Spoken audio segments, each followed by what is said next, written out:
I don't know. Oh, come on, dude. You're an old head. You know what I'm talking about. I don't. You're Unk. Maybe I'm Unk, but I don't know. By the way, Harrison is a speaker. Harrison, great to have Yo. you on, buddy. Oh, thank you. Thank you. Harrison Great to Smith, be everybody. here. Thanks for coming, Great man. to be here. Yeah, my pleasure. What do we talk about? Cunnilingus? Yeah, Yeah, what do you am I think about missing context cunnilingus? here? Yes. So, okay, Harrison, where did the term cunnilingus come from? If you get it wrong, or if you get it right, I'm going to give you $200. Oh shit. At least he doesn't know. Yeah, thank God. Your time's up because I don't know. Wow, shit. All You right, could have I lied. was gonna the Sahara Desert. Interesting. Okay, hang on a second. Do you have any fucking reason to know that? Do you really believe that? Yeah. That's the truth. I don't think you fucking do. I have no fucking idea. I don't know. Where's it from? I don't care, frankly. All right, let me see. The term cunnilingus comes from the Latin word cunnus, which means vulva or female genitalia. And I knew it. I should have known it was the fucking Romans. really, yeah, you should have just said Latin. I mean, that's like the thing. That's like where everything comes Well, from. now I feel like I have to rename PAP. So what, cunnilingus? Yeah, I mean, I don't know. Okay, I don't know Paul what that Allen Cunnilingus, just Pack. Oh yeah, okay, there you go. Pack, By, that's by, kinda cool. by the way, McSuggets said any bad bitches Anonymous in AA sent smash $5 dash. Dalton Yeah, woohoo sure, if you text go to the tone right goodbye. meetings, but you don't want to fuck any bitches in AA. Trust me. Harrison, welcome to the show, man. You know, a lot has gone on with you guys, huh? Yeah, tell Over me at about it. InfoWars. How are you? Let me just start out by saying, how are you? I'm all right. I'm doing all right. You know, cruising along. It's been quite the roller coaster. At this point, I'm just sort of resigned to whatever happens next, man. It's I can't get too emotionally wrapped up in what's going to happen because we have no idea what's going to happen. So we're doing good. Still doing the show, American Journal, every each and every weekday morning. Band.video, Infowars.com/show. Yeah. And yeah, we're cruising until they literally lock the door and tell us that we can't. And How then- long have you been at InfoWars, by the way?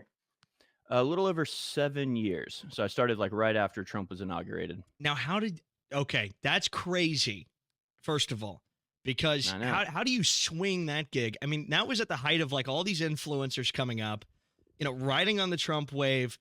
A lot of them didn't stay true to Trump. We've seen that. A lot of them flip-flopped once he was elected. They kind of saw where the wave was headed. How do you swing a job like that at one of the biggest, if not the biggest, dissident right-wing news outlets, dissident information? How do you fucking pull that off? I mean, what were you doing at the time?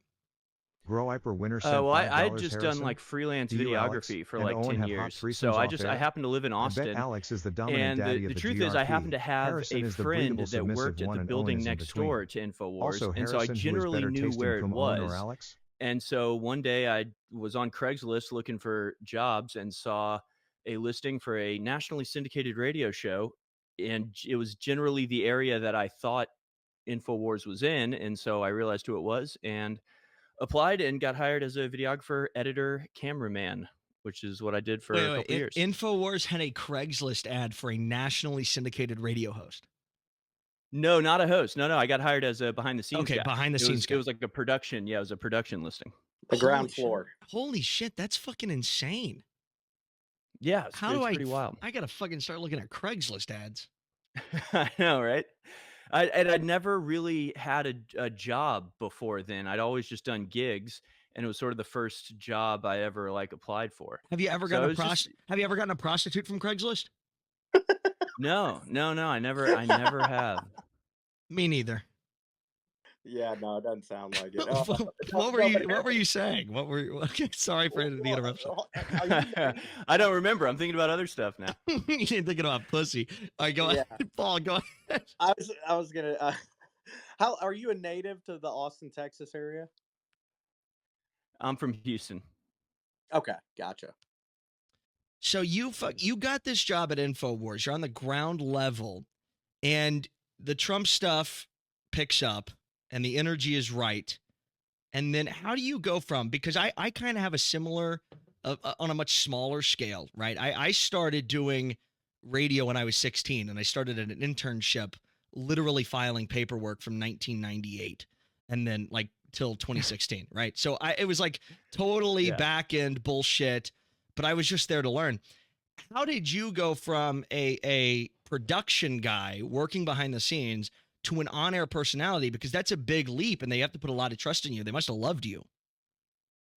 Well, it's a very libertarian working environment. Basically, you get hired on to do certain things, and as long as you do those things, you can kind of do whatever else you want. And so I sort of started making content on my own, and would ask the producers, "Hey, can I post this?" And this was back when we were like on YouTube and stuff. And so I would just start posting my own stuff, and then got asked to fill in host a few times, and you sort of give it a go by guest hosting. Or we used to do it more. We do like the 24-hour streams where you'd go all night, and so I would have like the 2 o'clock to 3 o'clock a.m. Oh yeah. spot, to get some on air experience. And I just happened to be sort of the only spare talent or potential talent at the company when David Knight unfortunately got let go. And so they put me in sort of temporarily, and then I've just been there ever since. Man, I remember watching David Knight. Yeah, he's cool. I like him. Yeah, he was a great broadcaster. Now, did you have any prior broadcasting experience? Like, did you have aspirations to get into the field that you got into? Absolutely not. Okay. No, I had none at all. No, I'd sort of acted in stuff, and I always made skits and short films. Theater kid. No, I never did theater. I was Oh, never a theater kid. No, I was the cable Yeah, he wasn't television gay, kid Dalton. in high school. Okay, well, I was No. a fucking theater kid, so let's relax. No, And a I tap wasn't about dancer. theater.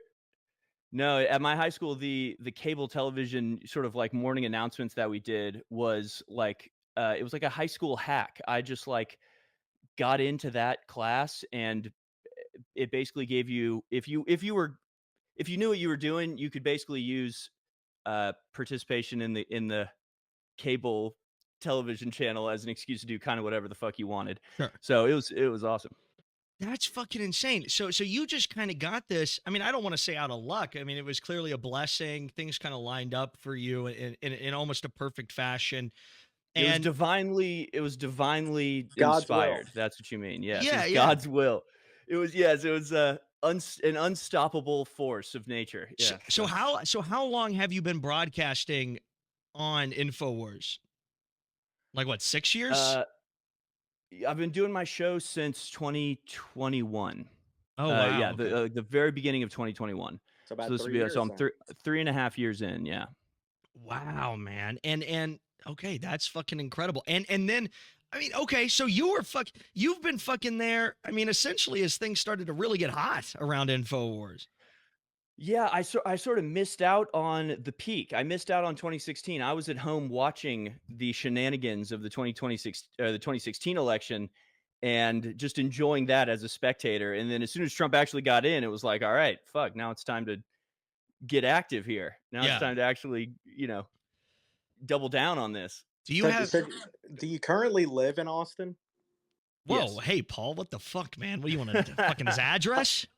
Well, I mean, he's got his whole face out there. What do you He want to do? works at Fucking InfoWars. mail him a fucking souvenir, you freak? I mean, might mail him something else. What does that mean? Is your dick? What are you talking about? Nothing, anything you want. So Harrison, so you go from being this production guy to broadcasting on a huge platform. I mean, InfoWars is legitimately massive. I remember watching in 2016 and 2015 and stuff. That's kind of when I got into that sort of things. I was a big fan of Gavin McInnes. My audience knows. And you know, I remember seeing your stuff, and I remember watching you, and I remember watching Alex and all these characters and people. And was there any, like, I know that now it seems like you guys are kind of you're under a lot of pressure. There's a lot of scrutiny. It's the block is hot, as my black brothers would say. Word. Yeah. I mean, how is the environment, sort of the emotional aspect of it all shifted since then? I mean, I know that Alex was dealing with some of the Sandy Hook backlash, I guess, when you know, around the time you started, a little bit before that. And but has it grown? Like, what does it feel like over there now on a day-to-day basis? And how are you guys feeling? I'd say it's the difference now is like there's a simmering threat, whereas before it was more peaks and valleys. Where like, I mean, honestly, the biggest sort of shock ever was us getting kicked off of everything in 2018. Yeah. Like coming to work and just being like, "Oh yeah, we're kicked off of Twitter and Facebook and YouTube." And at the time we weren't just on those platforms, we were monetized by them. So that was like just an unbelievably massive hit to the company, but Yeah. we weathered that. And it's honestly, in the time that I've been at InfoWars, it's gotten a lot more professional, I'd say. I mean, it was always sort of top of the line production wise. Yeah. It was a little bit more Wild West back when I started. It was a little bit more, just a little more chaotic. I mean, we only had one show back then, and then they had the nightly news, and then we started the 3 to 5 broadcast. Then that was sort of a stepping stone to get crews trained for when we launched the War Room and the David Knight Show. And so it was like a little bit more chaotic, a little bit more, flying by the seat of your pants. Since then, it's sort of gotten buttoned down a little bit. And, honestly, it really is like a battleship, like a wartime operation Sure. where like you're in the trenches with everybody. And there's going to be like there's office drama like there's any office drama. And Oh yeah. maybe some of ours is a little bit more insane. It's a little bit more about like the CIA and FBI and that type of stuff. But Yeah, what's that I office drama look like? Yeah. Do you have any like basic like oh, he fucked her and he's a piece of shit? Do you guys have like No, shit no, like that? there really They're isn't talking a lot about of that. censorship, Dalton. No. I mean that no, but that is the thing though, is that like when you're being attacked by the outside, there's not a lot of internal friction. There's not a lot of like extra energy to have to be bickering with your coworkers Sure. when it's like, you feel like you're under sustained assault. And we work like 100 times harder than anybody else in the so-called dissident media. So, we just work hard, and it really is like a family. Like we all just hang out and are friends with each other, and it's great. And we got our enemies to thank for that. Thank you, enemies, for our brilliant cohesiveness as an organization.